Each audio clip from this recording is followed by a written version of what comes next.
'cause I'm a fool for your love.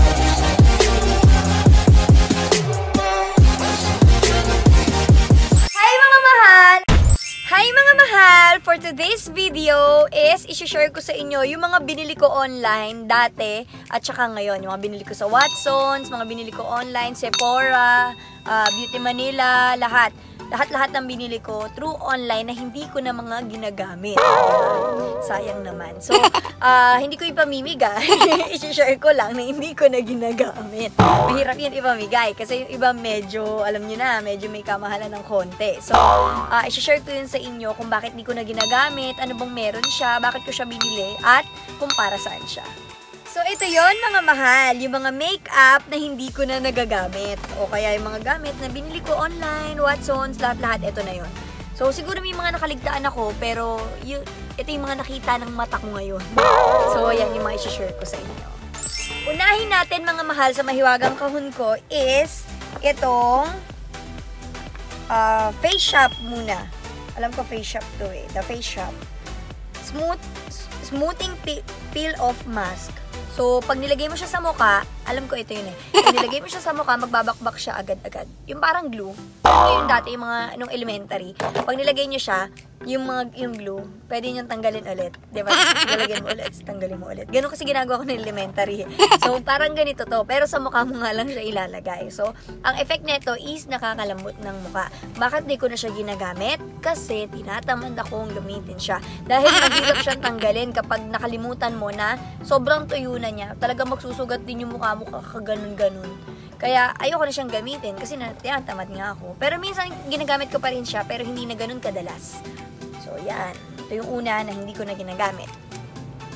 Pangalawa naman, itong MAC Prep and Prime Fix Plus. Tapos travel pack lang siya. So binili ko siguro itong mga 300 pesos. Oo, mga 300 pesos. Uy, nga pala itong Face Shop, binili ko to mga 300 something, 290, 300, gano'n. So, ito mga 300 pesos. Pero ayan, onting-onti na lang siya. Pero ang tagal na nito, hindi ko na talaga siya ginagamit. Kasi, anong nangyayari, naguhulas yung mukha ko kapag ginagamit ko siya. Naguhulas, is nagkikiki, nagano. Kasi nga, hindi ko nga alam kung oily ako o dry ako. So, anong nangyayari, hindi ko alam kung ilalagay sa mukha ko, kaya tinigil ko na lang siya. Kasi parang napapansin ko, hindi maganda yung effect niya sa mukha ko.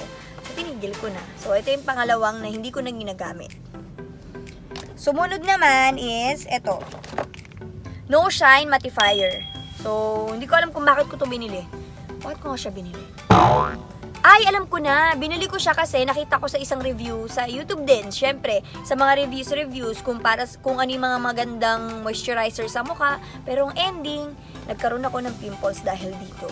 So, yung iba, okay naman yung review sa kanya. Pero sa akin kasi sa type ng skin ko, dahil nga, ang kapal ng mukha ko masyado.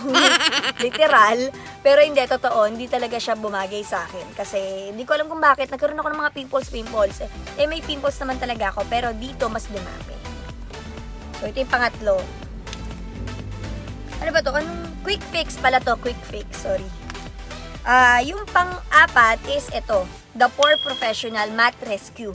So, ito is, ano rin siya, ano ba tawag dito? Moisturizer primer. Yun yung tawag nila dito.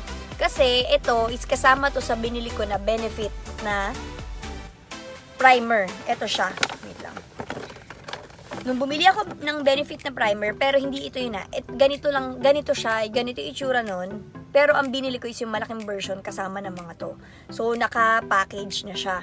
Pero ito kasing isa, ginamit ko na talaga, pero naubos ko siya within a month lang. Kasi itong laman nito, ganito lang din kaliit. So, ito is cost 800 pesos. Kaya, pero sobrang ganda siya ha. Kapag binuksan mo siya, ganyan. Yan, may nag-i-explain siya. May pag-explain. Kala mo nasa barangay, nag-i-explain. So, ayan, ganyan siya, lock mo ulit. Usual, diba? Binabayaran talaga dito yung packaging. Medyo ka. Pero maganda siya. Sobrang ganda niya.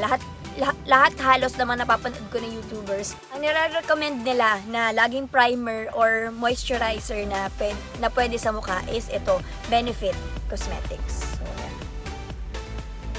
Ito siya, yung The Pore Professional Matte Rescue. Hindi ko na siya ginagamit. Sobrang, ano na ito siguro.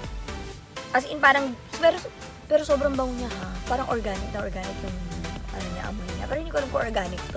Mag-invento lang ako. Pang-5 is ito. Clay Crush. Kasi nung high school tayo, charot, high school talaga, college, syempre nauso yung mga Maybelline. So ito, ganyan na lang siya. Pero sobrang ganda nito. Tingnan nyo, mahala. Nude din siya. Yan. Nude. Pag nilagay ko sa labi ko, itim. Bakit itim? Kasi, yung labi ko talaga is maitim. So, pag nilagay ko to is nude, nagkakaroon lang ng konting effect, pero maitim pa rin. Kasi, light lang yung coverage nito sa labi ko. Kasi parang may konting shimmer siya ng konti.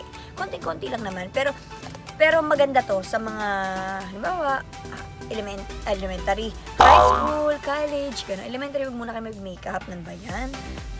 Kasi sayang ang magaganda yung face, di ba? Wait lang, tanggalin ko lang yung shade ko. Kasi para maganda tayo pag nag-review. Pang-6 naman natin is itong BYS Concealer Light. So, ang dami ko kasi ng mga napapanood na reviews about sa BYS. Tsaka fan din yung mother ko at tsaka ako ng BYS. Kasi halos lahat ng mga powder namin na ginagamit, blush on, pang-contour is BYS. So, tinry ko to.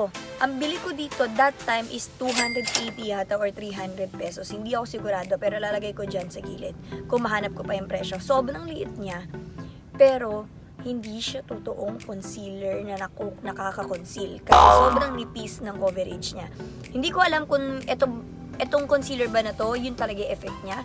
Or nagkamali lang ako ng pagkaintindi. Kasi alam ko pag concealer, nakaka-conceal, diba? Pero ito sobrang light lang ng pagkaka-conceal niya sa under eye ko, sa mga itim-itim ko sa mukha. So, hindi ko siya nire-recommend at saka hindi ko na ginagamit. Kasi nga, wala rin silbi sa mukha ko. Hindi ko na ginagamit. Pang-anim to ha. 1, 2, 3, 4, 5, 6. O nga, pang-anim. 6 na ha. Oh.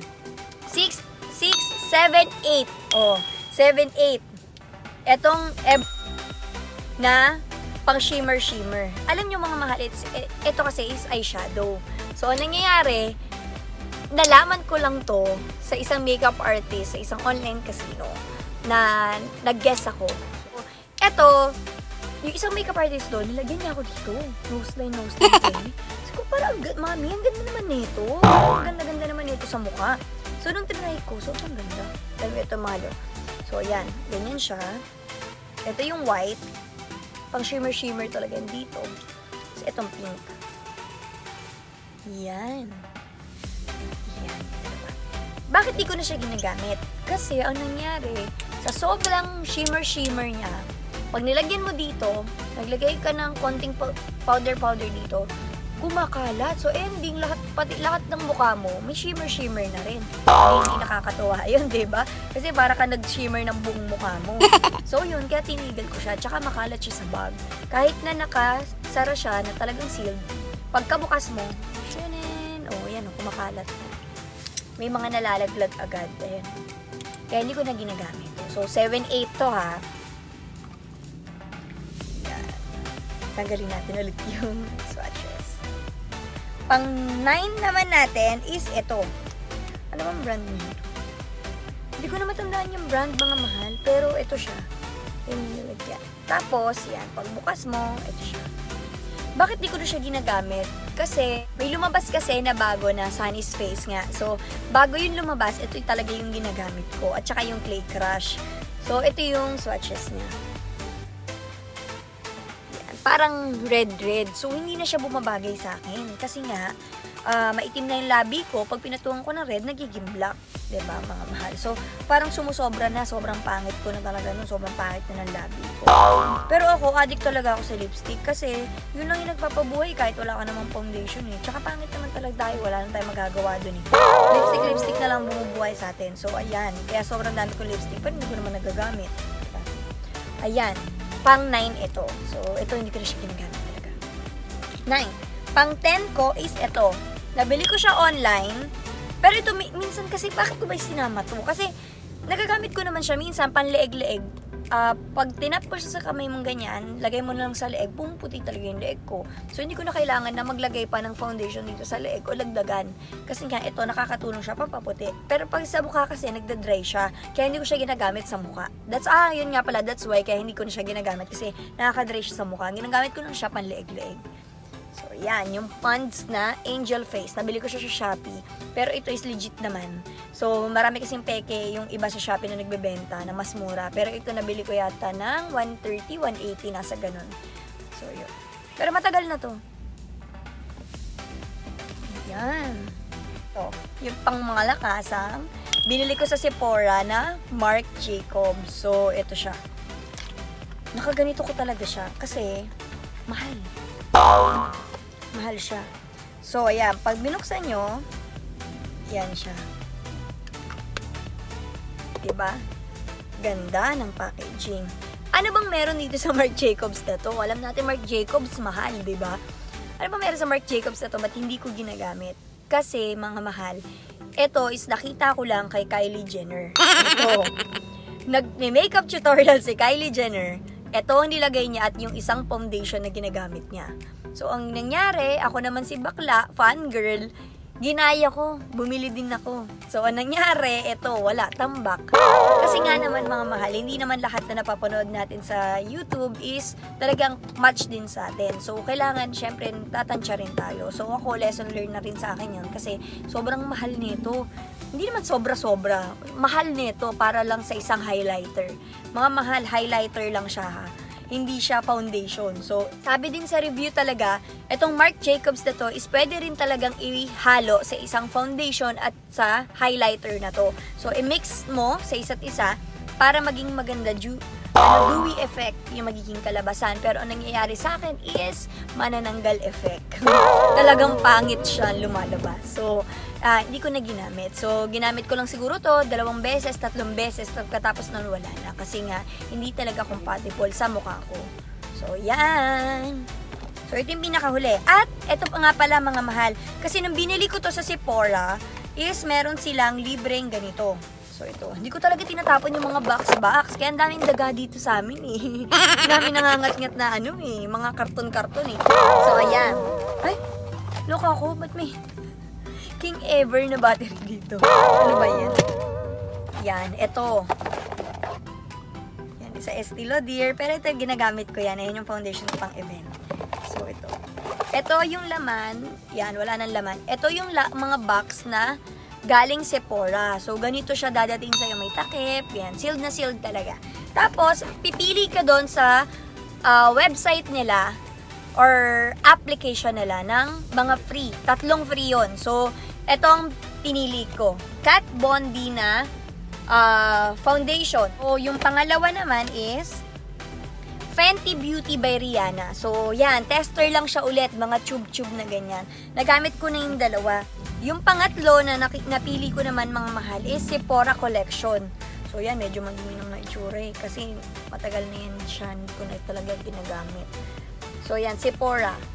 Yan. Ito, hindi ko talaga binawasan. Kasi nga, hindi siya masyado kilala. Mamaya, nilagay ko sa mukha ko. Lalo nang pumangit. Diba? Di wala. So, ayan. O, 3 siya. Kapag dumating yan sa inyo, ganito siya. Yan. Ganyan. Pero, may mga bubble wrap pa yan sa loob. So, social talaga. Pang IG.